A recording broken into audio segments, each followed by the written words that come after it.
Merci d'être venu. J'attends un peu un signal pour commencer. Je ne sais pas si on attend encore plusieurs personnes ou pas. En tout cas, merci à vous d'être là. Et on va essayer de parler très distinctement pour la traduction. Enfin, mais je crois que tout le monde parle français. Je ne vois qu'il n'y a pas de traduction. Ah ben voilà. Alors donc c'est notre deuxième table ronde sur le thème de la subversion, donc des subversions, terme auquel on pourrait associer le terme de transgression, de scandale, de révolte, de rébellion, d'avant-garde. Bernard Marcadet, hier, a rappelé que dans la première partie du XXe siècle, qui fut très fertile en avant-garde révolutionnaire, rappelé le futurisme, surréaliste, dada, le situationnisme, l'art était porteur de nouveautés, de ruptures, de critiques et de subversion. La question qu'on peut se poser donc aujourd'hui, est-ce que l'art n'a pas perdu sa liberté et son potentiel de transgression à cause des lois du marché, du pouvoir récupérateur des institutions et de sa propre aliénation par le spectacle, le commerce et l'industrie culturelle? La subversion, littéralement, vient du latin subvertere, qui veut dire renverser, bouleverser. Donc c'est un processus d'action sur l'opinion par lequel les valeurs d'un ordre établi sont contredites ou renversées. Je retiens ces deux termes de renverser et bouleverser. Renverser, donc, c'est mettre à l'envers, upside down, regarder le monde d'un autre point de vue, changer les idées reçues, les codes et les genres. Je pense que les deux exemples de Betty Gordon et ici présente et Raquel André vont un petit peu développer cette idée du renversement. Bouleverser, choquer, c'est donc porter atteinte à l'affect, à l'émotion. Et je pense que le magnifique film d'Agatha, si certains l'ont vu hier, Atlas, parle de ce bouleversement. Donc, quelques remarques aussi préliminaires qui ont été évoquées hier dans la discussion. C'est que la subversion s'opère dans le champ soit de la politique, soit des mœurs, soit dans les pratiques artistiques. C'est souvent ce qu'on appelle l'art expérimental. Elle dépend bien sûr du contexte historique et culturel. Une œuvre subversive à une époque ne l'est plus quelques décennies plus tard, où elle peut, comme dans cette période de régression, redevenir subversive. Elle dépend bien sûr aussi de la réception individuelle de chaque spectateur, selon ses connaissances dans l'histoire de l'art. Elle varie aussi en fonction du contexte d'exposition. Une œuvre n'est pas perçue de la même façon dans un espace public, dans un musée ou une galerie. Et je voulais rappeler rapidement quelques exemples en France, à Paris, de subversions qui ont créé de forts scandales. Donc l'œuvre d'Anish Kapoor à Versailles, donc, qui s'appelait Dirty Corner, mais qui a été interprétée comme le vagin de la reine.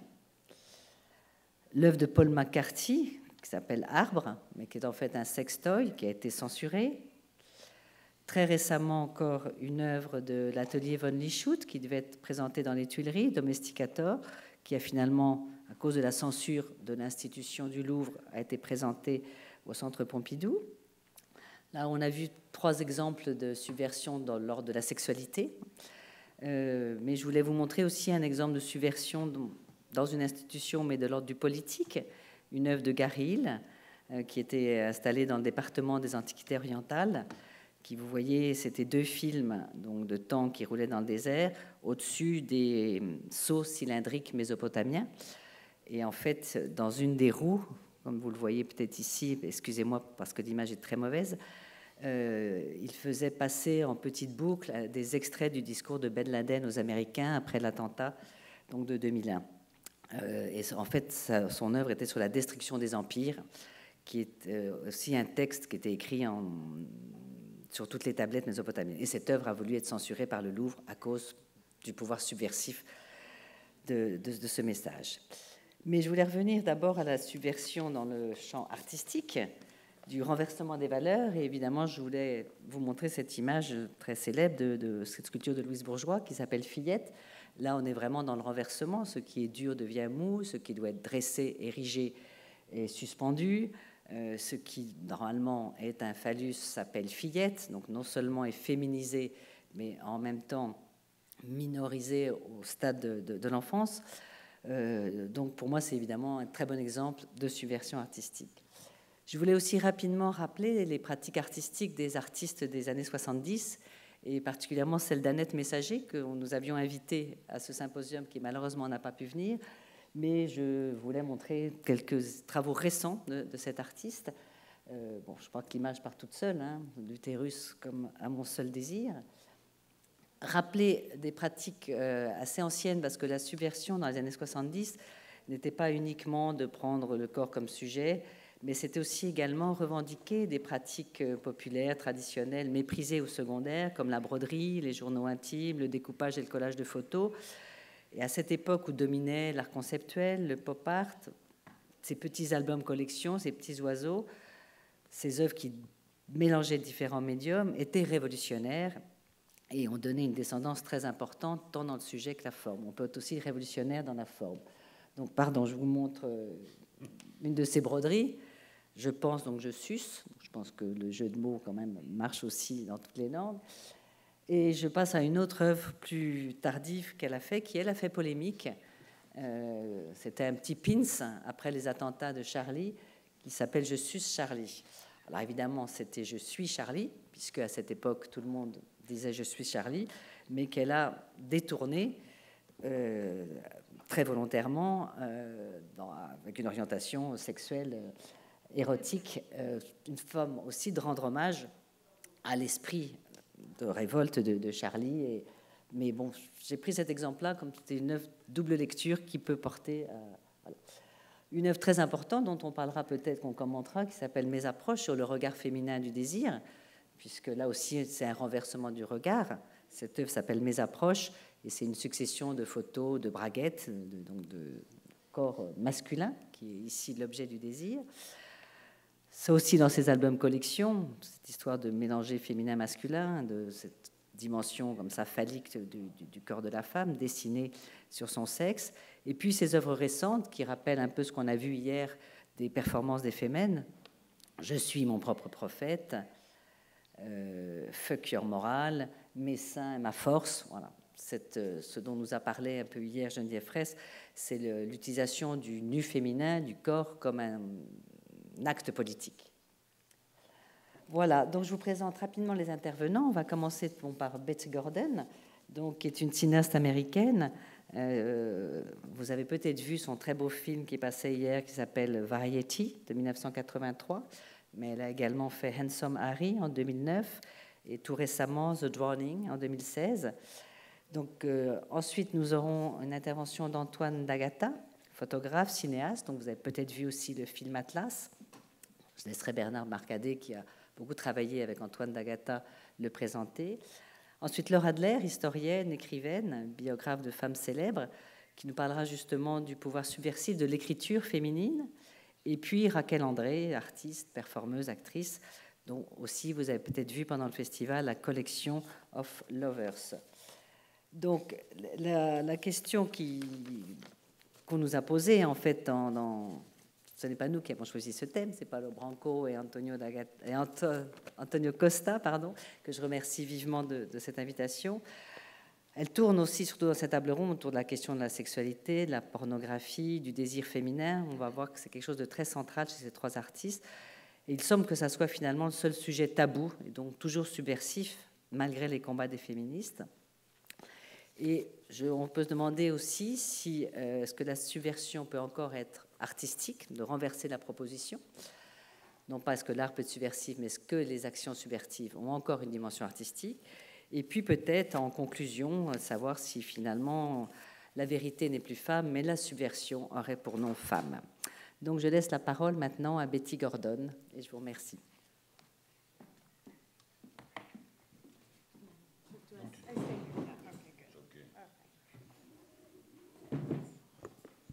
Hello.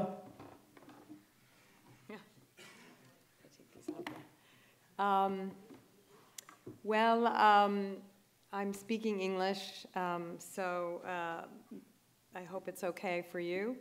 I have thoughts, ideas, and nothing so prepared, but first I'd like to read a paragraph that I wrote when the film Variety, my film that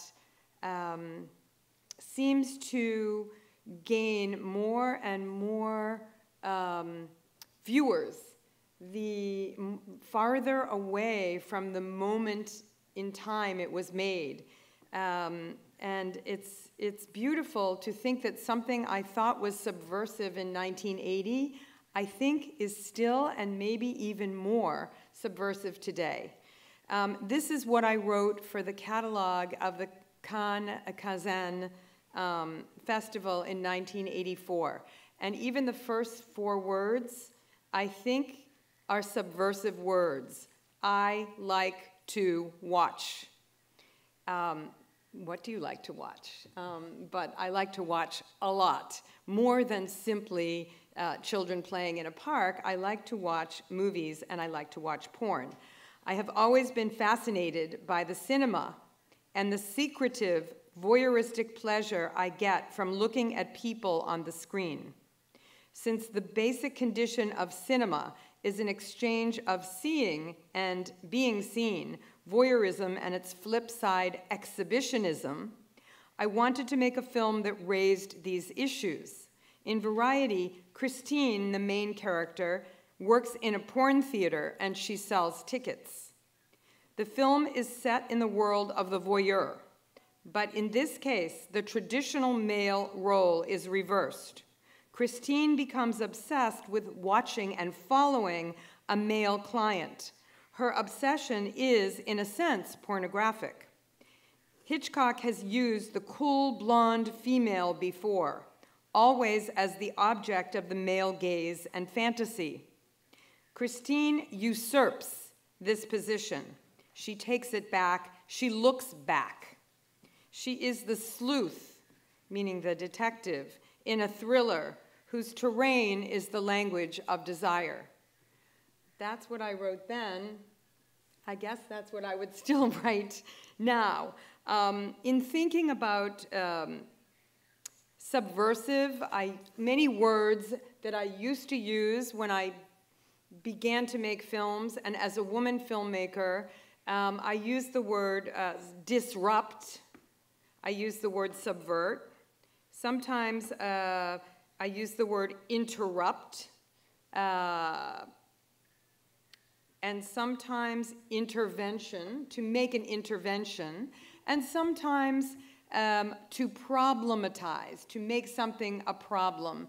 When I began to make films, there were 2 movements of women in New York and across the United States, women who wanted to make their own language, who thought that it would be better to create a feminine language and a kind of a feminine way or female way of making art. So for me, that did not interest me. I thought it was too easy, and I still think it's too easy today, to become the other, to be outside of the mainstream. I wanted to make interventions and disruptions into what exists in the more what we call mainstream.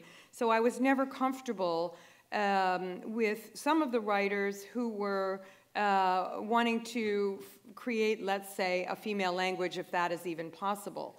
And I think it's still a problem for me today, as more and more we as women in the United States have been asking for more recognition in the arts, in film particularly, which has been a very male genre, a male world, that I think France seems somewhat better to me than in the States. In Hollywood, it's a closed, very closed world. Things are changing, but at the same time, it's easy to put a title around, oh, I'm a woman filmmaker, I just want to be a filmmaker. I think that's subversion for me against my women friends who are angry that I won't use that word. So I don't know. Those are a lot of sort of very disconnected thoughts. I don't know if it has relevance to the arts in France, but also how do you define what you do? There are many women like Jill Soloway who does a show called Transparent, and she loves to use the word female gaze as if the camera has a male or female sex. And I said, well, no, the camera doesn't have a sex. How does it have a gaze other than the gaze of the world as it sort of promotes sexuality and male and female and also other forms of sexuality. So I'm not sure I can agree with those women who would like to use that term. Even though I made the film Variety, they keep asking me to talk about it. I think I agree that the camera has no particular sex. The shot is the shot, and it's the best way to tell the story is how I use my camera, not whether it's male or female. So those were some loose thoughts, but going back to Variety, I said that I was interested in the genre of the thriller, and it's a genre that thrives in tradition with making the woman vulnerable. There's always a male detective who has agency, who's on a quest to discover something, and there's a kind of expectation that as the man surveils or looks, there's usually a woman who is an enigma, a puzzle. And in order to find the solution to the story, the woman is usually pursued and sometimes tamed, to tame the woman, to pursue the woman. And I think in the case of Variety, my subversion was to turn that around, as I said before. So in turning that around, making the woman the active pursuer and the man the enigma was a kind of fascination for me. Not that it's so simple. I never thought that simply changing or reversing something could change everything. But it was a kind of experiment to see what would happen. There's a film that I love very much that I often thought about and I still think about today as a very subversive film. It was made in 1944 by a B Hollywood director named Robert Siodmak, 1944, Phantom Lady. And in Phantom Lady, there's a scene in a bar, and there's a woman looking at a man. And in this scene, the more she looks at him, the more nervous he gets. And she won't stop looking, and he's so nervous, he runs out of the bar. And when he runs out of the bar, he's not looking and he gets hit by a car. That's the power of a woman looking back. And I always thought of that movie when coming up with the ideas of Variety. I also was, as we were just looking at images, it was Annette Messager, yes, who I know. And I was interested as well in female desire and fantasy, using pornography, not because it is tyrannizing us as women. We are not powerless, but it provides a landscape for us to decide what we like, what our pleasure is. And so in a way, I use pornography as a way to think about what female fantasy could be and to use it in the way that we may want to use it. What kind of fantasies does it mobilize? How do we challenge the notion of sexuality as a fixed identity? It can be a lot of different things. And again, that's what I wanted to explore. Sex, death, and violence are not just a male terrain. Those ideas can also be a female terrain, not unique to men. And I also thought that for my fellow women who were very much against pornography, and there were many demonstrations and fights between women like me, we called ourselves pro-sex, and then against pornography, they reduced pornography to one thing: sex equals sexism, which is such a reduction of what sexism really is. So it was an odd way. It was almost that we were speaking two different languages. But finally, in the unconscious, which is where fantasy exists, I don't think the unconscious makes a distinction between good sex and bad sex, clean sex or dirty sex. So all of my effort was to embrace my sexuality and also to say that there was a gap between my identity as a woman and my sexual fantasy. And that space in between, I think then in the 80s and today, even more maybe today, that's a place that I would love to explore, what's in that space. There's a very strange thing happening, I'm sure you've read about, a movement now called Me Too, moi aussi. And I find it very troubling myself, and I don't know yet what to think, but I have a feeling that everybody who signed on Me Too would have trouble with variety, because the very things they stand for may be the things that as a film or as a filmmaker I'm interested in exploring, as opposed to this kind of shutting down. I haven't yet developed a way to speak back yet to this very powerful movement that actually makes me very fearful. And I'm not sure how other women feel. We've just begun, some of us, to speak about it, where not everybody wants to be a Me Too member.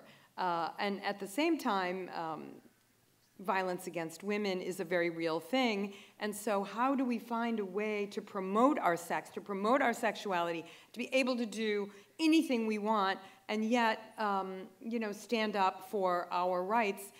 Perhaps they're two different things. One is about sex and one is about power, but sex can also be about power. So it's very complicated, and I guess more or less these are some of my thoughts. I tried to think with my friends if what I thought was subversive art making. I think in the 80s it was graffiti. I think when I moved to New York in 1979, 1980, the power of language in graffiti was a kind of something that took over the whole city. I mean, now today, I would say graffiti is not subversive. It has become, you know, so accepted, especially in the art world, when you see Basquiat and Keith Haring and even the kids from the Bronx on the street all have been bought. But when it was not bought and not sold, but it existed freely in the subways, they were the most beautiful subways I've ever seen, and I miss them a lot now today. I'm sure many other things were subversive at the time. Many artists were making work. Carolee Schneemann, who is an avant-garde artist, is somebody that I think of who used her body. And then I was thinking about what's subversive today, and I decided it was something that happens in real time, that can't be reproduced and cannot be virtual. And my boyfriend has a book stand, and every weekend he takes books, and books may become very subversive, because if they're not around too much longer for a whole generation, then it might be like Fahrenheit 451, books that you know, remain as a kind of revolutionary symbol. But he does a bookstore, and it's always about putting the books on the street on a big table and curating the books and engaging people in real conversation, in real time, eye to eye. So perhaps, you know, that might be the most subversive thing in a world where everybody looks down to look up, but to look back and keep looking, and not just at the screen. So, today. Thank you. Thank you very much, Brigitte. Je pense qu'on aura beaucoup de choses à discuter sur ce que vous nous avez dit. Merci beaucoup. Je te passe la parole pour présenter Antoine D'Agata. Antoine D'Agata. Bon, alors c'est un photographe, un cinéaste. C'est aussi un écrivain. Voilà, marseillais. Marseillais d'origine italienne. Voilà. Il est lié à la mouvance punk d'abord, donc à la fin des années 70, et la mouvance punk et anarchiste. Et ensuite, il découvre la pensée de Guy Debord, dont on a parlé hier. Voilà. Je pense qu'il a vu très vite les limites de la pensée de Debord, la pensée subversive de Debord, et qu'il a voulu véritablement l'ambition de sa vie, finalement, plus que de son œuvre. Et ça, c'est toute la question entre la vie et l'œuvre. Et ça, Antoine D'Agata vraiment pose cette question de cette limite, et il pousse les limites en permanence. Et il a très vite vu donc les limites de la pensée de Debord. Et finalement, il a décidé de faire de sa vie... non pas une œuvre, justement, mais de mener une expérience des limites entre cette question de sa vie et de l'œuvre. Voilà, et donc il a été, bien sûr, alors bon, il a été l'élève cas, il a participé au cours de Nan Goldin et de Barry Clark. Ça, c'était important. Je pense que ça l'a décidé à utiliser l'image de cinéma. Donc, il est à la fois, c'est très riche parce qu'il est à la fois reporter, il est à la fois documentariste, il est artiste. Et il navigue avec difficulté entre tous ces pôles là, voilà. Et donc je te laisse la parole, mon cher Antoine. Peut-être juste dire 2 mots sur ce qu'on va voir. J'ai fait une présentation qui dure 10 minutes, qui est assez chaotique, mais c'est juste pour vous montrer un petit peu.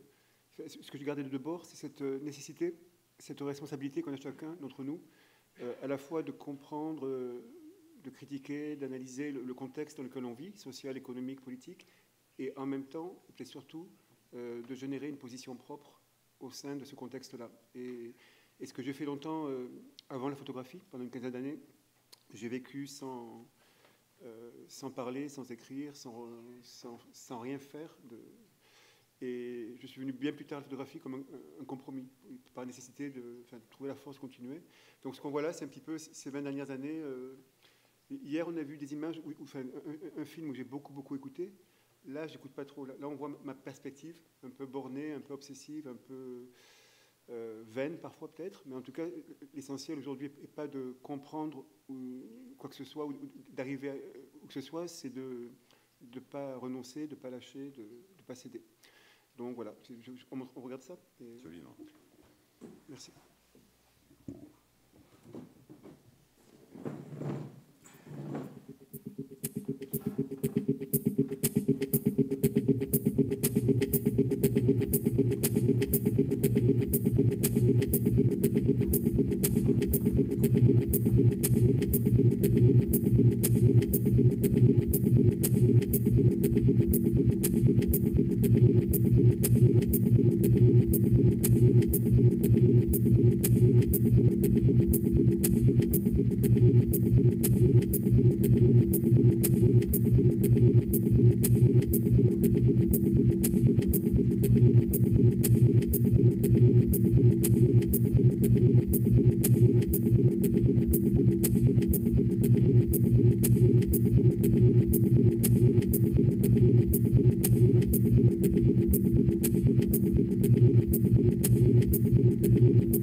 Oui, parce que quand même, c'est un choc. Ouais. Je pense qu'en plus, ça résume très très bien l'ensemble de ton travail. C'est une C'est un façon, raccourci, dis donc.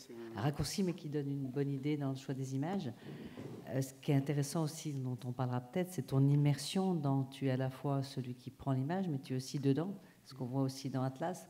Donc là aussi, on a une position quand même intéressante d'être à la fois le photographe ou celui qui voit, mais qui est aussi le modèle, le sujet, qui est pris dans l'action. Donc ça, je crois que c'est quelque chose qui te caractérise beaucoup. Pour moi, c'est un point très important. Enfin, je n'ai jamais voulu renoncer. C'est pour ça que je parlais de la photographie ou de l'art comme un compromis, parce que jamais voulu renoncer à... Traduction, pardon. Jamais voulu renoncer à la vie, à l'existence, à l'expérience. Et toujours, enfin, cette balance impossible entre le langage et l'expérience. C'est un aller-retour permanent et c'est toujours, il faut renoncer soit à l'innocence, à la pureté de l'expérience, soit à la perfection, à la cohérence du langage. Donc je passe mon temps à chercher ce point impossible entre les deux. Et c'est à la fois frustrant et en même temps c'est exaltant de pouvoir vivre sa vie tous les jours en essayant de vivre à la hauteur des mots, de vivre à la hauteur des idées, de vivre à la hauteur de l'idéologie qu'on s'est forgé. Et pour répondre à la question, alors comment, c'est vrai que c'est une question piège, mais la question de notre symposium, est-ce que l'art, ça peut toucher, est-ce que ça peut être encore subversif? Quelle est ta position? C'est vrai que mon but avoué et permanent, c'est de contaminer un petit peu l'art ambiant, j'allais dire, et que le plus souvent, je suis assez perplexe sur ma capacité à le faire. Donc, en fait, je m'épuise, j'ai le sentiment de m'épuiser à aller à l'encontre des pratiques, à l'encontre des logiques, à l'encontre d'une économie générale de l'art, mais qu'encore une fois, l'essentiel, je crois, c'est pas de réussir, parce qu'on ne peut rien réussir tout seul. L'essentiel, c'est de persister, de persévérer, de s'épuiser, à aller jusqu'au bout, en espérant qu'il nous reste, qu'il reste quelque chose, une idée, un mythe, une possibilité, une contagion possible des autres, des pensées, des pratiques. Donc je suis assez pessimiste en fait sur cette capacité-là, mais c'est d'autant plus une raison pour ne pas renoncer à tenter. Tant pessimiste? Ton pessimisme, finalement, t'oblige. Oui, Voilà. c'est ma part de positivité. Donc tu n'es pas du côté de Sioran, quand même. Voilà. Non, Tu non, n'as aucune complaisance avec la mélancolie de notre époque. Non, j'ai passé tellement d'années avant et après la photographie à m'efforcer de vivre que déjà, je considère comme un privilège énorme d'avoir eu cette capacité et possibilité de tenter d'exister le plus possible, même si ça passe par l'excès, même si ça passe par... donc, c'était un choix, c'est une liberté, c'est un choix assumé, mais je considère ça comme un privilège, donc je ne peux pas être... tout s'est construit sur, même si les mots sont ridicules, mais sur de l'amour, de l'empathie, de la solidarité, de l'amitié, de la confiance, des choses comme ça qui ont rempli chacune de ces images, elle est remplie de ça, et c'est ça qui est essentiel. Et ça, c'est plus qu'un acquis, c'est une façon de vivre qui... je suis allé aussi loin que ce que je pouvais le faire. Merci Antoine. Je pense qu'on pourra discuter après de tous ces points, même avec nos intervenants. Donc on va donner la parole maintenant à Laure Adler, donc, qui est historienne, écrivaine, biographe de femmes célèbres, dont Marguerite Duras, Hannah Arendt, qui a écrit aussi deux ouvrages très intéressants. Les femmes qui écrivent sont dangereuses, et même les femmes qui lisent sont dangereuses, et qui viennent publier récemment un dictionnaire intime de la femme. Donc je m'adresse à la fois à Laure en tant que spécialiste de la littérature, puisqu'on a parlé de cinéma, d'images, de photographie. Est-ce que aussi l'écriture des femmes à un moment a été aussi un outil de subversion dans la scène littéraire? L'écriture des femmes a toujours été subversive, puisque par définition leur sexe leur interdisait d'exister individuellement comme singularité et comme ayant à l'intérieur d'elles-mêmes une vision du monde. Donc les femmes, pendant des siècles et des siècles, ont été réduites, quand elles le pouvaient, quand leur origine sociale le leur permettait, elles étaient réduites éventuellement, c'était ce qui pouvait leur arriver de mieux, à lire certains ouvrages qui leur étaient assignés, qu'elles ne choisissaient pas, qui étaient des ouvrages de religion. Elles pouvaient lire la Bible, elles pouvaient lire des livres d'images qui racontaient l'histoire de la religion, mais jamais d'autres histoires qui pouvaient les faire évader d'elles-mêmes. Donc c'est vrai que la lecture à laquelle elles ont été destinées pendant de nombreux siècles était leur seule source d'imaginaire, mais réduite. Cette source d'imaginaire était réduite au champ religieux. Et puis, petit à petit, s'est produit quelque chose qui est de l'ordre d'une subversion qui a été contagieuse, c'est-à-dire que les femmes ont commencé, même si elles l'ont toujours fait, et ce depuis le haut Moyen-Âge, à dire haut et fort qu'elles pouvaient en écrire, mais elles ont énoncé cet acte même d'écrire.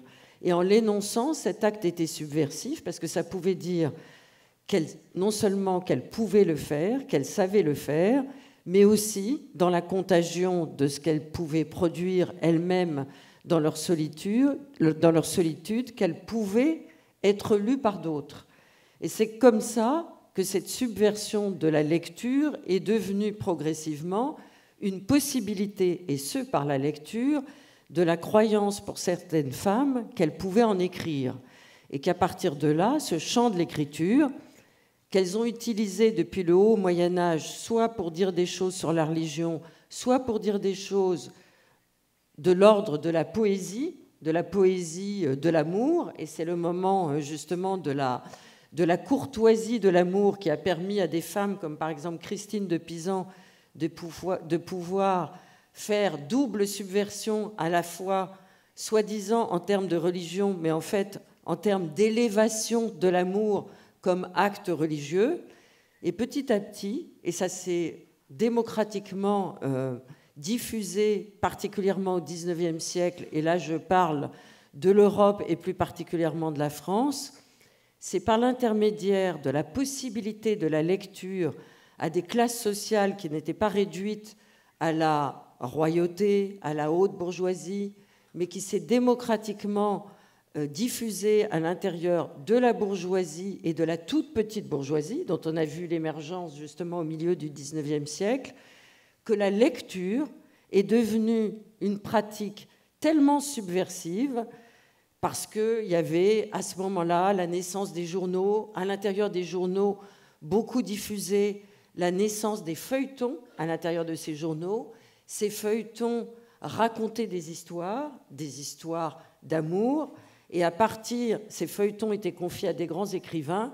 Donc la lecture est devenue un acte démocratique, permis aux deux sexes, mais plus particulièrement féminin, et s'est trouvé approprié par les femmes. Et là, on va parler d'un homme pour parler des femmes, parce qu'il y a aussi des hommes qui sont très subversifs pour la cause des femmes. Cet homme, il s'appelle Gustave Flaubert. Cet homme, il a écrit un livre qui a été une véritable révolution pour la définition de l'amour et pour la subversion de l'idée de l'amour et pour la transmission de l'idée de l'amour. En écrivant Madame Bovary, il a donné la possibilité à de nombreuses femmes de pouvoir se forger une idée de l'amour qui fasse coïncidence entre leur idéal et la possibilité corporelle d'exprimer physiquement l'amour. Et en créant ce personnage de Madame Bovary, il a tellement atteint des milliers et des centaines de milliers de femmes que l'idée de l'amour s'est trouvée contagieusement transformée à l'intérieur de l'imaginaire. On a peu de temps pour exprimer en peu de mots une histoire subversive qui a porté un acte de révolution contagieuse pour de nombreuses femmes et qui perdure, je crois, encore aujourd'hui chez les femmes, mais c'est à partir de la lecture que Madame Bovary, si vous en souvenez, quand elle lit ses livres, elle se fait une idée de l'idéal de l'amour. Et quand elle est bradée, vendue par son père d'ailleurs, qui n'a plus d'argent, et qu'elle va se retrouver dans les bras de ce bourgeois horrible qui va la violer en guise de contrat de mariage, puisque le mariage l'autorise à être violée, c'est à partir de l'acte de la lecture que l'imaginaire de Madame Bovary va dire « Non, je me révolte. Je me révolte pourquoi ? Je me révolte parce que je sais que dans les livres, j'ai compris que l'amour, c'était physique, c'était psychique, c'était une révolution. Donc moi aussi, je vais faire ma révolution. » Et c'est à partir de là qu'elle va quitter par son imaginaire cette espèce d'horrible homme pâteau, lourdeau, qui lui impose une idée de l'amour qui n'est pas la sienne, et qu'elle va commencer de manière romanesque, par la force de son imaginaire, à s'affranchir sexuellement, psychiquement, mais aussi politiquement, parce qu'elle va quitter la sphère qui, naturellement, biologiquement, lui appartient, pour s'en affranchir et être hors d'elle. Donc, à travers cet exemple, on voit que la subversion dans le champ de l'écriture, elle est tendue entre deux points qui s'opposent. D'un côté, l'imaginaire, de l'autre côté, le collectif. Et que quand il y a subversion, c'est quand il y a coïncidence entre l'imaginaire, donc l'individualité à l'intérieur de soi, comment descendre à l'intérieur de soi, et ça c'est une des phrases clés de l'imaginaire de Marguerite Duras. Marguerite Duras qui disait souvent « N'importe qui d'entre nous peut écrire, à une seule condition, c'est descendre à l'intérieur de soi ». Madame Bovary descend à l'intérieur d'elle-même par la force de son imaginaire pour pouvoir sortir hors d'elle et quitter la case à laquelle elle est assignée, case sexuelle à laquelle elle est assignée biologiquement, politiquement, intellectuellement, individuellement depuis des siècles. La subversion des femmes, quand elles lisent, elle est réelle. Pourquoi ? Parce que par la lecture, elles s'évadent d'elles-mêmes et elles trouvent leur propre souffle et leur propre liberté pour pouvoir éventuellement en écrire, mais pour pouvoir, comme Antoine le disait il y a quelques secondes, en vivre. La lecture leur donne la possibilité de vivre. Et vivre, c'est aussi pouvoir exister. C'est un dur métier que de pouvoir exister. Et ce dur métier de pouvoir exister, cette liberté, elle la trouve en dehors d'elle-même aussi pour pouvoir écrire. Écrire pas seulement pour elle-même, mais écrire aussi pour essayer de comprendre elle-même comment on peut sortir de l'intérieur de soi pour être hors de soi. Mais la subversion des femmes, elle est aussi politique en général, parce que sortir hors de soi, quitter le camp à laquelle on est assigné depuis de nombreux siècles, eh bien, par définition, ça fait perturbation, et cette perturbation fait automatiquement subversion. Alors, tout à l'heure, Betty a parlé d'un langage femme. Il y a eu en France aussi des femmes qui, à un moment du féminisme, ont pensé que pour pouvoir exprimer notre sexe et notre appartenance et ce que ça voulait dire être une femme, on ne pouvait pas continuer à utiliser le langage auquel on est contraint. Il fallait trouver notre langue. Et la polémique en ce moment fait rage en France sur l'écriture dite inclusive. Il y a des femmes qui, par féminisme, disent il y en a ras-le-bol de parler avec la domination masculine à l'intérieur de la langue. Et la langue, c'est ce que nous utilisons à chaque seconde quand nous communiquons avec l'autre, avec un grand A. Et elles disent qu'il faut que le masculin cesse d'être dominant.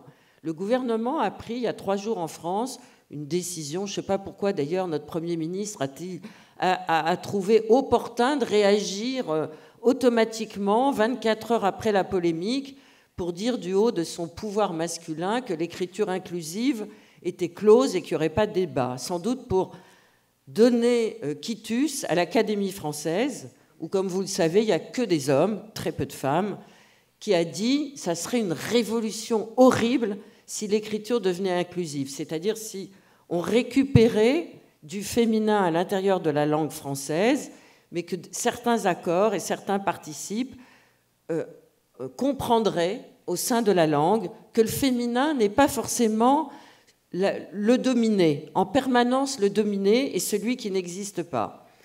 Bon, politiquement, la polémique a été écartée, mais je voudrais dire qu'à un moment du féminisme en France, il y a eu une écrivaine, aujourd'hui très méconnue, mais très intéressante, qui était très féministe, qui s'appelait Monique Wittig.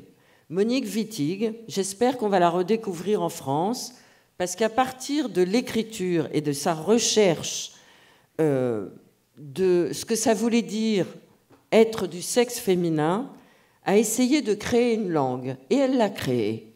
Elle a créé une langue que nous pouvons comprendre, qu'on soit homme ou femme. Elle voulait s'adresser aux deux, elle ne voulait pas que s'adresser aux femmes, même si cette langue, elle l'a créée à partir de la perception de son homosexualité féminine et à partir d'un langage corporel. Elle rejoint d'ailleurs beaucoup d'artistes femmes par cette espèce de terra incognita. Cette langue, elle est magnifique. Le combat de Monique Wittig a été maintenant complètement effacé par quelque chose qui appartient peut-être à un féminisme. Je ne sais pas si c'est du féminisme. Betty Gordon en a parlé tout à l'heure. C'est ce qui arrive depuis maintenant 2 mois par l'affaire Weinstein. C'est la libération de la parole. Tout à l'heure, Betty Gordon a parlé de MeToo. MeToo, c'est une possibilité de confier la parole, et c'est un acte subversif. Les premières personnes, les premières femmes qui ont parlé, je trouve que c'est une révolution, ce qui a commencé. C'est un acte de subversion, c'est un acte nouveau. Je pense que c'est une révolution des femmes. Je ne sais pas si c'est une révolution féministe, mais c'est une révolution des femmes, et c'est un acte de subversion. Et je pense que la subversion, dans le champ du féminin, elle est contagieuse. C'est-à-dire qu'à partir du moment où une femme confie, une autre femme va se dire « moi aussi j'ai l'élan, moi aussi j'ai le courage, moi aussi je vais le faire sur Internet, sur MeToo, parce que je ne vais pas forcément dévoiler mon identité, mais ce que je vais raconter, c'est quelque chose qui m'est arrivé et qui m'a violentée. Et pourquoi les femmes parlent maintenant? Pourquoi elles parlent alors que depuis des décennies, je parle de notre modernité la plus récente, elles ont enduré des choses, mais elles ne l'ont pas dites, elles ne l'ont pas énoncé. Elles le font maintenant, mais elles l'ont vécu. Et maintenant, elles le font. Par exemple, moi, je travaille dans une société qui a pour mission de parler et de faire parler, puisqu'on interviewe des gens à longueur de journée. On est 4500 personnes dans mon entreprise.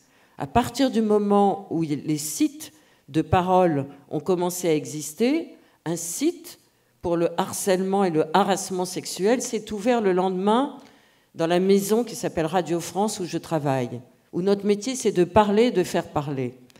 Des femmes m'ont parlé, qui travaillent dans l'entreprise, qui ont été harcelées, harassées, violées.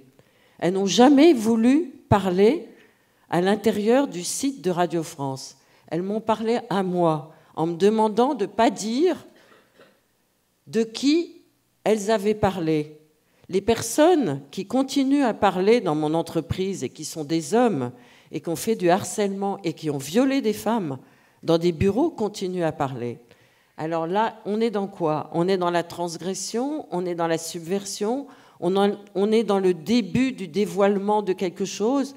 Je suis comme Betty Gordon, je m'intéresse énormément à ce qui est en train de se passer et en même temps, je ne sais pas ce qui est en train de se passer.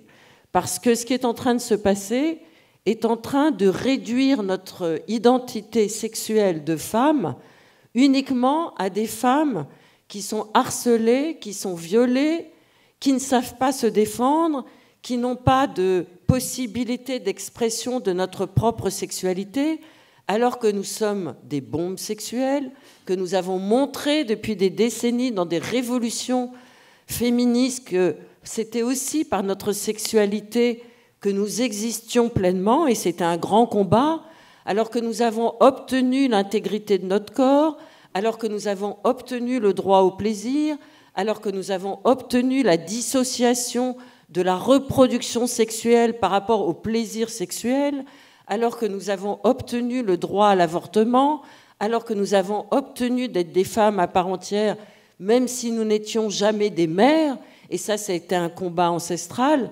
Donc qu'est-ce qui est en train de se jouer aujourd'hui? Est-ce que c'est une régression morale?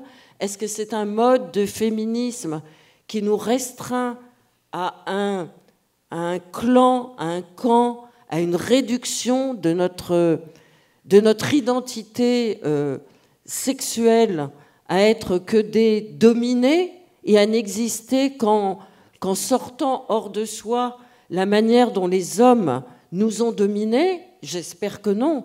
Donc il va falloir aller beaucoup plus loin et faire de cette révolution quelque chose qui a part entière avec la subversion. Mais il y a beaucoup de dangers pour que cette révolution soit quelque chose d'anti-subversion. Et ça, c'est un vrai débat qui ne fait que commencer. Et ce qu'on est en train de se dire, c'est très difficile à dire aujourd'hui, parce que dès que vous prenez la parole pour dire des choses comme ça, eh bien, c'est régressif, anti-correct, anti-féministe, alors que je pense que c'est ultra-féministe. Voilà. Et je voudrais terminer mon intervention de manière très courte par un hommage à une femme qui est une de mes idoles, qui vient de disparaître cette semaine, qui s'appelait Françoise Héritier, qui est une grande anthropologue, qui est une femme qui a écrit 2 livres, qui s'appelait Masculin Féminin 1, Masculin Féminin 2, et qui nous a montré le chemin, parce qu'elle nous a donné, elle nous a légué un travail anthropologique qui a duré 50 ans chez elle, qu'elle a fait dans des tribus africaines, où elle a observé la domination masculine et la manière d'exercer cette domination masculine. En ce moment, dans cette révolution qui arrive en Occident, on parle très peu des femmes qui, en dehors de l'Occident, continuent à subir cette domination masculine. et elle nous indique le chemin pour essayer de nous émanciper de quelque chose qui a à voir entre le masculin et le féminin, et pas uniquement du côté des hommes, la domination, comme si les hommes n'étaient faits que pour dominer les femmes. Non, les hommes ne sont pas faits que pour dominer les femmes, et les femmes ne sont pas faites que pour être dominées par les hommes. Mais c'est dans l'interaction entre le masculin et le féminin que le véritable combat pour la subversion dans le féminisme ne fait aujourd'hui que commencer, je crois. Merci beaucoup, Laure. Je pense que ça va amener beaucoup de débats, parce qu'on aura un petit peu de temps pour discuter. Là, vous avez vraiment parlé de la subversion dans l'histoire des femmes et dans le champ politique. On arrive vraiment au champ politique, au féminisme. On va essayer de revenir à la création artistique, parce que je me rends compte aussi, quand on parle de subversion, on est du côté de la réception, parce que est subversif pour la réception. Or, ce qui nous intéresse ici, si on a invité des artistes, c'est du côté de la création. Comment l'artiste lui-même, dans son expérience, dans sa pratique, je pense que jamais il se pose la question de la subversion. La subversion vient après, comme du domaine de la sociologie et de la réception. Alors, ce qui nous intéresse, c'est la pratique des artistes. Et le lien dont je vais peut-être revenir en arrière, puisque vous avez évoqué certains, avant de passer la parole à Raquel André, à son expérience artistique, sur justement les féministes des années 70, puisqu'on a évoqué, tant par Betty Gordon que vous-même, certains combats. Moi, j'ai parlé rapidement d'Annette Messager. On a évoqué aussi l'autre pratique artistique dans les années 70 pour les femmes qui arrivaient sur la scène artistique, c'était des performances. Donc on a parlé de Caroline Schneemann, de Vali Export, de Marina Abramovic, Gina Pane, où il y avait le sang, les fluides, le corps comme instrument artistique, la violence, la souffrance. Bon, ça, c'est des pratiques qui ont vraiment initié peut-être beaucoup de choses qu'on reprend aujourd'hui.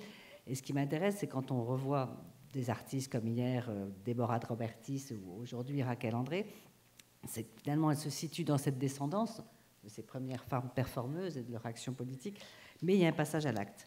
On n'est plus dans l'image, on n'est plus dans l'éphémère parfois de la performance, il y a un passage à l'acte, puisque Robertis aussi, elle se met elle-même en situation, mais il y a le rapport à l'institution, au danger. Raquel va nous expliquer sa pratique des collectionneuses. Antoine Nakata est dans le passage à l'acte, aussi dans le risque. Donc il y a ce lien entre art et vie dont on a parlé, qui est sans doute nouveau. Et parallèlement à ces mouvements artistiques, on a les mouvements, les manifestations politico-artistiques qui sont les sorcières, les Pussy Riot, les Femmes, la Barbe, les Bruxellois, les collectifs anonymes dont on nous a parlé hier, qui prennent des pratiques artistiques. Alors, il y a ce mélange entre pratiques artistiques et pratiques subversives, actes militants, dont on pourra peut-être parler aussi après. Mais je vais laisser la parole maintenant à Raquel André, donc, qui va nous parler un peu de sa collection des amants. Elle est artiste, performeuse, actrice, et une de ses pratiques est la collection. Merci, Karel. Olá. Pardon. Eu vou falar em português, que a plateia é maioritariamente portuguesa e estamos em Portugal.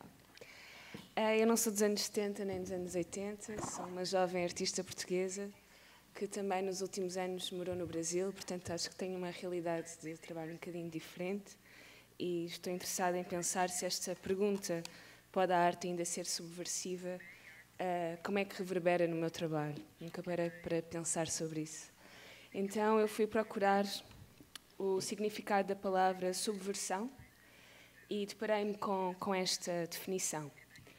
Subversão é uma revolta contra a ordem social, política e económica estabelecida. Pode manifestar-se tanto sobre a forma de uma oposição aberta e declarada, como sobre a forma de uma oposição sutil e prolongada. O que mais me interessou nesta definição foi a relação com o tempo. A subversão, na sua definição, explica-nos que se pode subverter agora ou podemos ir subvertendo. Nos últimos 3 anos tenho dedicado o meu trabalho artístico a marcar encontros com desconhecidos em apartamentos desconhecidos e temos que tirar pelo menos uma fotografia que comprove uma intimidade. Temos um tempo limitado para o encontro e o nome deste trabalho é Coleção Diamantes. Criei um projeto que se chama Coleção de Pessoas, uma coleção de amantes, mais uma coleção de colecionadores, uma coleção de artistas e uma coleção de espectadores. Depois posso explicar estes trabalhos mais tarde, mas agora vou-me focar na coleção de amantes. Tenho como objetivo colecionar amantes nos próximos 10 anos. Documentar a intimidade através de um trabalho artístico durante 10 anos. Há pouco tempo, uma jornalista referiu o meu trabalho como uma performance duracional. Pergunto-me se uma performance duracional tem como princípio uma relação de tempo com a subversão. Nunca parei para pensar ou escrever se o meu trabalho subverte. Dedico-me a encontrar pessoas e tornar esses encontros trabalhos artísticos. Não me parece que eu seja subversiva. Trabalho com e sobre afeto. Mas também, por mera curiosidade, achei que podia ser interessante ler aqui hoje alguns comentários nas redes sociais sobre posts do meu trabalho e também para esta mesa acho importante termos a perspectiva do público, dos espectadores e de como é que eles se relacionam com os trabalhos e se são subversivos ou não. Este é... Podes pôr mais para baixo, por favor? É um post da RTP2, é um canal televisivo português, sobre um trabalho que fiz para uma versão teleteatro da coleção Diamantes, e eles divulgaram o trabalho, ao contrário, em cima, para ler o post. Pronto, eles divulgaram o trabalho desta forma. Em 4 anos, Raquel André colecionou 117 amantes em 8 cidades do mundo, gente de todas as nacionalidades, géneros e idades. Com esta performance, explora o significado das relações e da intimidade, para ver no próximo sábado à noite na RTP2. Alguns comentários a este post. Como se adquire intimidade numa hora? A intimidade não pressupõe tempo? O seguinte disse arte. O terceiro, isso eu chamo decadência e promiscuidade. A objetificação da mulher e não a sua liberdade. Liberdade começa por ter respeito por mim própria, colecionar amantes desrespeita o meu corpo, a minha saúde e a minha autoestima. Porque o amor deve ser dado a quem merece, sendo o sexo uma consequência e não a causa. Na minha opinião, o mundo digital alterou a percepção do mundo real. A palavra arte passou a definir qualquer manifestação pública de sentimentos e emoções, onde a temática e o rigor já não se aplicam. Desde exposições artísticas no Museu do Brasil, em que o artista se deita nu no chão e pede à audiência que lhe toque, ou outra exposição europeia, em que a artista se senta nua num sofá, junto a uma mesa com vários instrumentos, e dá total liberdade para que a audiência faça o que entender com o seu corpo. A tudo se chama arte e eu não concordo. Para mim, este documentário serve apenas como experiência social, tipo Big Brother, mas noutro formato. Pode ser interessante, mas tendo noção da atualidade e do perigo que pode representar encontros em apartamentos com total estranhos, seja para que fim. Só fico feliz que a atriz tenha tido experiências positivas para partilhar. Partindo do princípio que não há nenhuma metáfora subjacente no texto, para uma pessoa que tem 117 amantes em 4 anos, as relações não devem ter grande significado. Há tempos vi um documentário sobre os elefantes marinhos machos que tinham mais ou menos o mesmo comportamento. Alguém comentou, feito por um elefante marinho? E a resposta, PS. É um trabalho artístico, a ideia da Raquel André. Não é propriamente amantes nesse sentido convencional. Inclusive, tem sido apresentada ao vivo, enquanto arte performativa. É interessante. Outro. Belo retrato da realidade. A maior parte dos posts da RTP2 tem 1 a 5 comentários. Ora, este já vai em mais de 60. É claro que a maior parte dos comentadores não abre sequer a notícia, não se informa e não se importa de deixar a sua estupidez para a posteridade. Identificam-se, não deixa de ser asaz, curioso, de um ponto de vista social. Dava matéria para outro documentário. Pensa nisso, Raquel. Estou aqui a pensar. Próximo. Bom, se fosse um homem estava tudo a bater palmas. Eu esqueci-me de apagar o nome daquela pessoa. Eu não. Machos, com muitas fêmeas e vice-versa, não passa de exibicionismos promíscuos e perigoso. Com tanta doença que anda por aí, exige cautela. Há quem lhe chame mulher, há quem lhe chame outras coisas. E quantas DSTs adquiriu, entretanto? Bom, também decidi fazer alguns print screens, porque eu estou a colecionar espectadores, E durante os meus trabalhos eu peço para que as pessoas sejam documentadas, e isto foram algumas dos e-mails que eu recebi de espectadores que assistiram aos trabalhos. Portanto, uma espectadora escreveu: "Hello, I enjoyed the show and this is my memory for you. Thank you." Com esta fotografia. Dear Raquel, I've seen your performance this Saturday night and really like it, the intimacy you have created. I don't know if you are still collecting, but if so, drop me a line. I'd like to get in touch to become one of the objects. I live in Lisbon, Carcavelos, best. Outro. Raquel, como eu me chamo e como eu te conheci, colecionaste-me no espetáculo da coleção de colecionadores. Quando te dei para sempre o agora teu, coração em papel, vítima do fogo de um isqueiro. Na coleção de diamantes, colecionei-te eu com esta fotografia que partilho contigo. Coleciona-me de novo, se pretenderes, e guarda contigo esta memória de mim sobre aquilo que me deixaste. Dos 137 amantes, muitos elogiaram o teu cabelo, mas quantos se apaixonaram verdadeiramente pelos teus olhos? E desses, quantos te confessaram que saíram de casa e deixaram tudo para viver dentro deles? Quero dizer-te em primeiro lugar. Quero dizer-te em primeiro lugar. E quero dizer-te mais. Quero dizer-te que te considero totalmente emocional e inspiradora. Eu coleciono pessoas que me inspiram e me deixam inspirá-las. Assim, se puderes, não deixes que o mundo se esqueça de ti tão rapidamente. Enquanto eu tiver memória, viverás, mas enquanto viveres, não morras. És inesquecível. Beijo, Raquel, para ti, Raquel, com carinho. Neste projeto do teleteatro, eu pedi para que os telespectadores também sejam documentados e que me mandem uma fotografia. Recebi já cerca de 200 e-mails de telespectadores diferentes e escolhi 2 para vos mostrar. Aqui vai, Raquel, falaste tão perto de mim, mesmo à minha frente. Forte, intenso, apenas por uma TV. Fizeste-me crer que intimidade é principalmente confrontar todas as variáveis do presente, estar atento a ele como nunca estamos, ser absorvido por um olhar. Merda para hoje. E a última. Estou sozinha na sala, roupa de andar por casa, anoitece. Começa a estar frio, silêncio absoluto para além da televisão. A minha filha está no quarto a estudar, é feriado, bebo mais um café. Tinha estado a fazer zapping, estou cansada de séries. Felizmente que encontrei esta coleção de diamantes, de que já tinha ouvido falar no Festival Materiais Diversos. Belo fim de tarde. Adorei. Obrigada. Esta foi a última.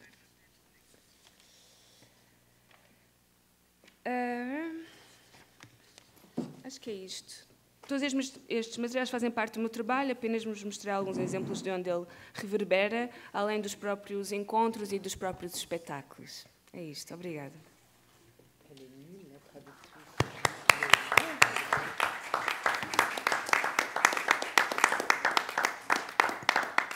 Thank you very much, Raquel.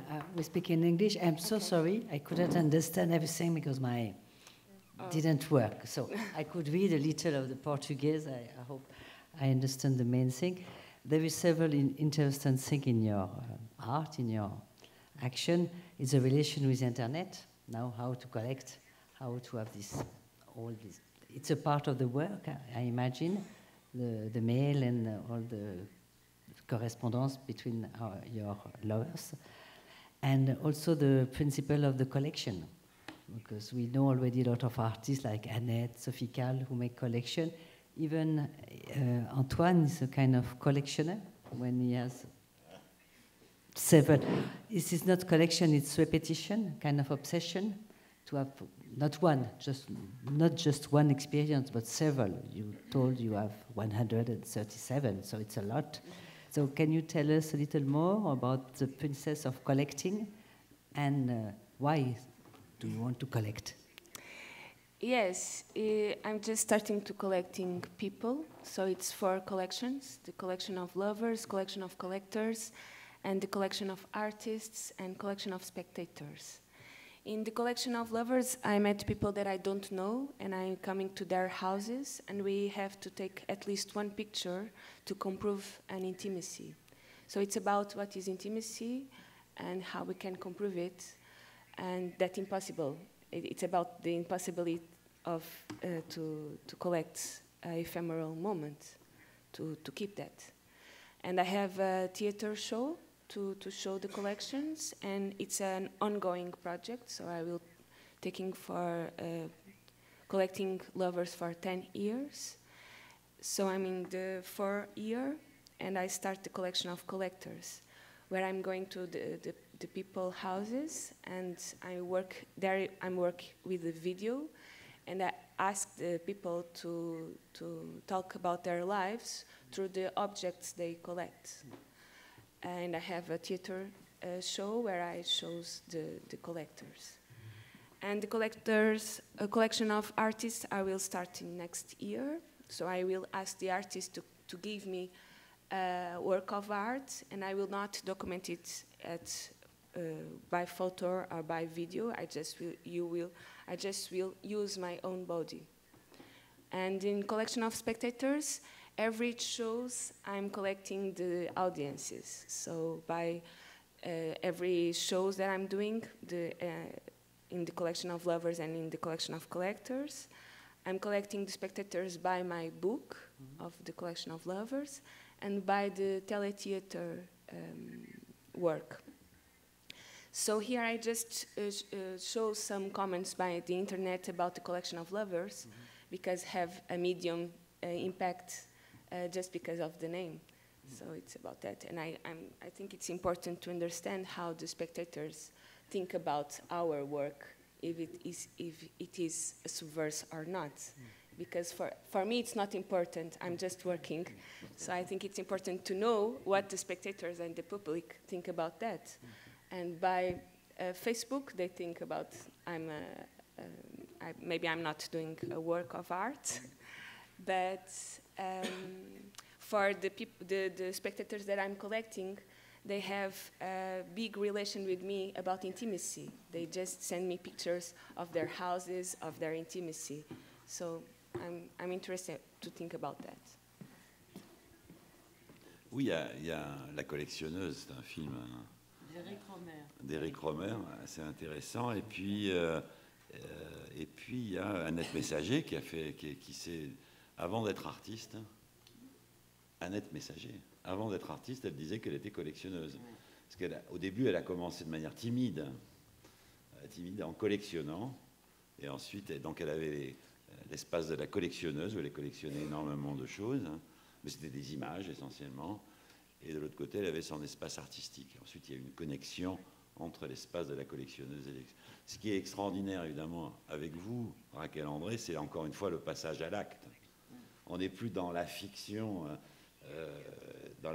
qui était dans les années 70 avec des artistes comme Annette Messager. C'est que vous y alliez. Donc là, vous rejoignez Antoine d'Agata, même si, effectivement, c'est le versant, on pourrait dire, entre guillemets, pour faire référence à Noël Godin, drôlatique, plus drôle, plus humoristique qu'évidemment la dimension, on pourrait dire, tragique et romantique d'Antoine d'Agata. Là, il y a de la légèreté dans votre manière de faire. Je ne sais pas si vous comprenez ce que je dis, la légèreté par rapport quand même à la dimension tragique ou, pour parler de manière comme Nietzsche, là, il y a de la légèreté chez vous. Est-ce que vous acceptez cette légèreté? Est-ce que vous la revendiquez?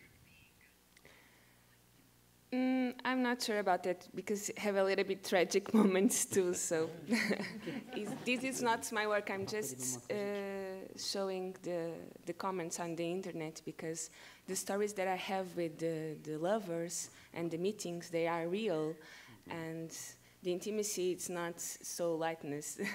It's not so beautiful. I know I have a curly hair and I'm beauty, but it's not about that at all. So it's about that too. If I was a man collecting lovers, I think you will not say that is a likeness work. Il y a une dimension risquée, vous voulez dire. Il y a quand même le risque. Yes, it's about risk too. Donc c'est And you find this lover also by internet or by? Yes. I have two ways to meet people, by the internet or asking some friends to put me in contact with people that I don't know. And when I'm traveling, I just don't have so much time to in another cities that I don't know the people. So in that times I do like an open call, and the people come, and I really don't know who I will find it. And during 1 hour only? Yes, sometimes it's just 1 hour, and other times when I'm going to the house of them, we don't have time. You go to the house? Yes, I'm going to the house of them. Like Christine in the Variety, she likes danger, the agriculture.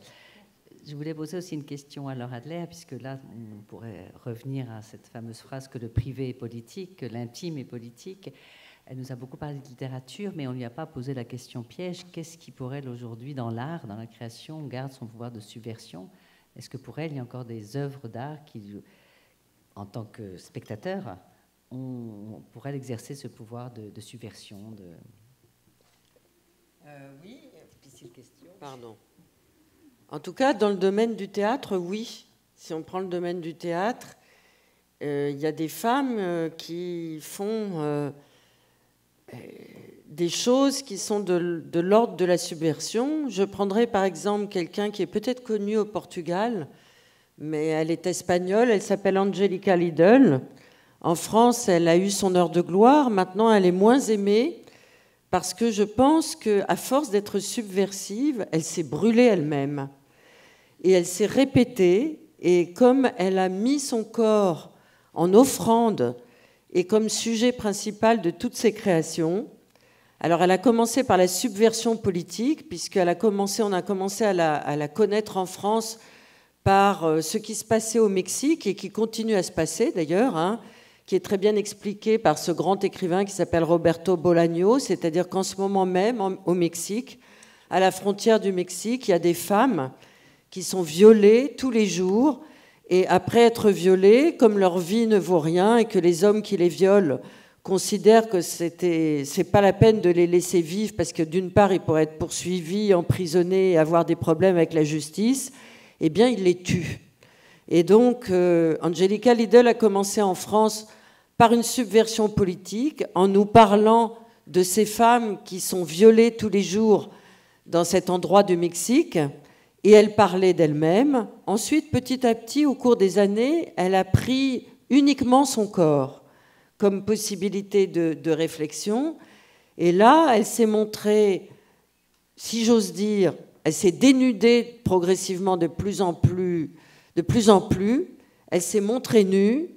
Et ces derniers spectacles, pour parler de la jeune artiste que vous avez invitée hier dans le colloque, elle ne se mettait pas devant l'origine du monde, elle était elle-même l'origine du monde, Angelica Lidl, puisque le dernier spectacle qu'elle nous a donné, elle ouvrait les jambes et elle nous demandait de contempler son sexe pendant qu'il y avait des textes d'Homère qui défilaient sur un grand écran au théâtre de l'Odéon à Paris.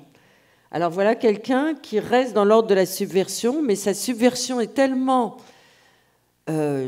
si j'ose dire, généreuse et pas précautionneuse que là, pour le moment, elle ne peut plus créer. C'est ce qu'elle nous dit. Elle ne peut plus créer.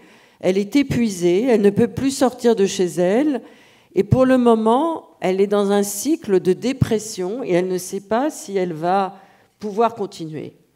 Donc voilà, c'est une question que moi j'avais à vous poser. Est-ce que vous n'avez pas l'impression que, à force de vous mettre en péril vous-même, vous allez pouvoir continuer à créer? Vous. Question qu'on pourrait poser aussi à Antoine, aux deux. D'abord Raquel et après Antoine. Don't you be afraid if you continue to give your life to be very dangerous in your creativity? Yes. C'est pas l'amour, non? Est-ce qu'elle sait pas l'amour? Yeah. What? Do you make love really? That is the question. Question de femme. Yes. Are you always having sex with everybody? Is that No, intimacy? it's with all of them. No. No. No, but intimacy, it's not just about that. I'm just looking for that. It's about I think it's the answer for you too, because what is intimacy for you? It's not about sex. No. It could be about, it could be, and it could be about love, but it could be about painful and pains, and so yes, and it's dangerous too, and it could be, it was just, I just began to collecting, and I didn't know that I was collecting. I just have meetings with people, and then I understood it was so more and powerful than I thought, and I just can't stop it. So until now, it's very powerful for my work. I know it could be danger, but until now, it's just powerful. Yes, I have afraid, I have problems. Sometimes it's very uncomfortable for me, but as an artist, I can work on that. So it's a very good tool. If I just had the meetings, maybe it's not so pacified for me, but I have the book, I have the shows, I have the theater performances where I can talk about the questions that I have. So that point, it's in a way to put the people think about that, how it's an intimacy and how we deal with that. It's very theoretic. Theoretical? Yes. Theory, yeah.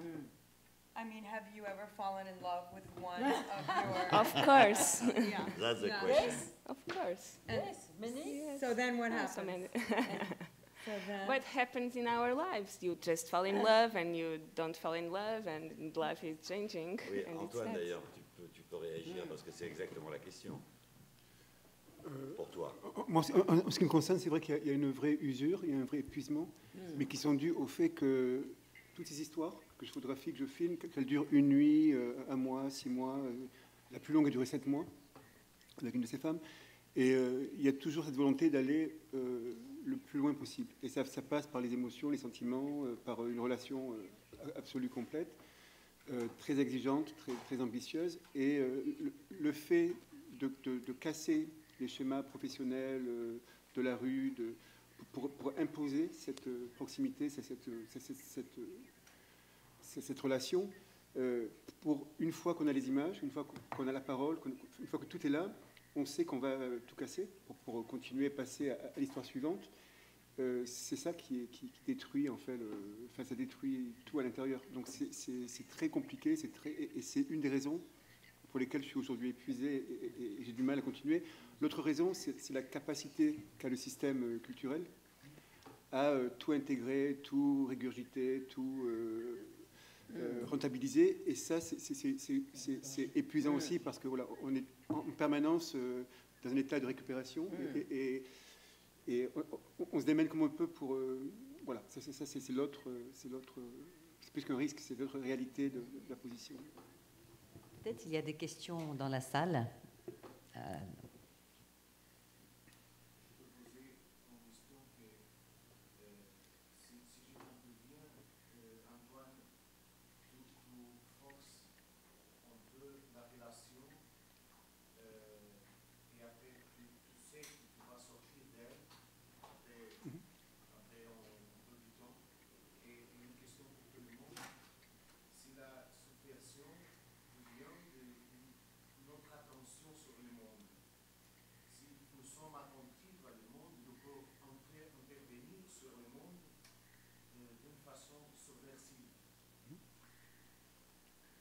Moi, je réponds juste en 2 secondes, mais on plaisante souvent avec... déjà la première question. Voilà. Sur, c'est vrai qu'il y a une volonté et c'est explicite, c'est dit, de tout vouloir, enfin de vouloir tout d'une relation.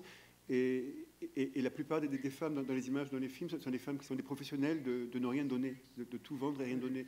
Donc, mais ça, c'est la beauté c'est que à travers la photographie, à travers l'image et à travers la volonté, tout arrive, tout est possible. Et c'est un miracle permanent que les choses se passent. Et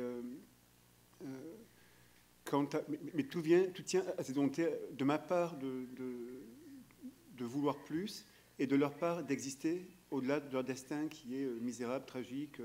Et il y a cette nécessité d'exister au-delà des réalités concrètes qui sont d'être vendues, exploitées chaque jour.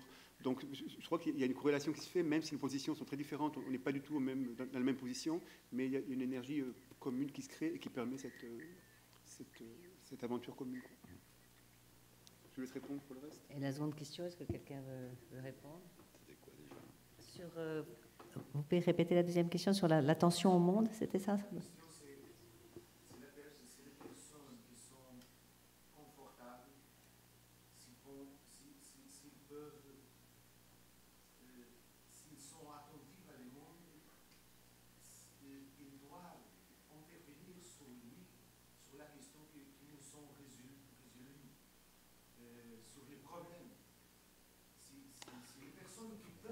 Question politique, donc, oui. Ouais.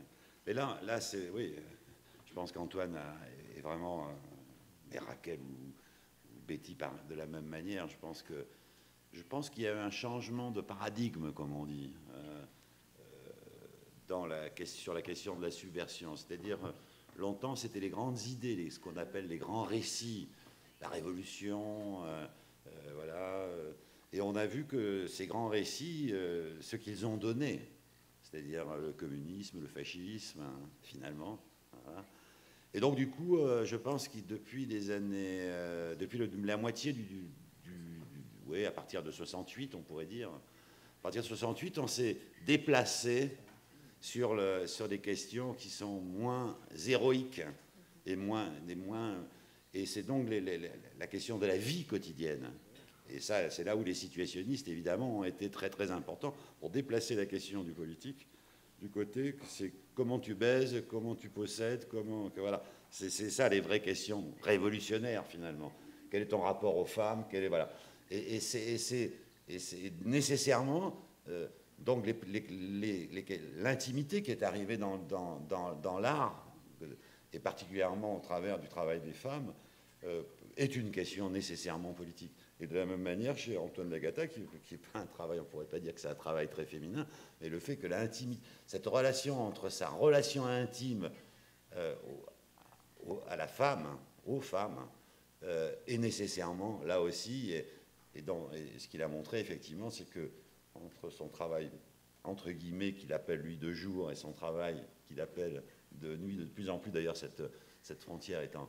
Le travail de jour, ça serait le travail militant, politique, sur la révolution, sur la misère sociale, etc. Et son travail de nuit, dans l'intimité, il y a de plus en plus des connexions. Et je pense que c'est ça, je pense que le grand intérêt de son travail, c'est de connecter tout ça. To change the subject before I leave, does anybody think that Edward Snowden is subversive in what he did? I don't know, but I was thinking, could that be? I mean, he risked his life to pass information, which was useful for us. So I'm just thinking about other ways of, is that, no, not subversive? No, tu dis non? Ah, okay. Je ne sais pas.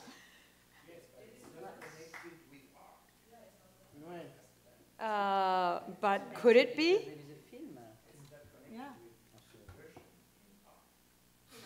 But yes, maybe, because it also intersects in a kind of more general way with filmmakers like Laura Poitras and Glenn Greenwald, who started Intercept, which is a magazine that came from that. So Intercept, is that a kind of subversive idea, no?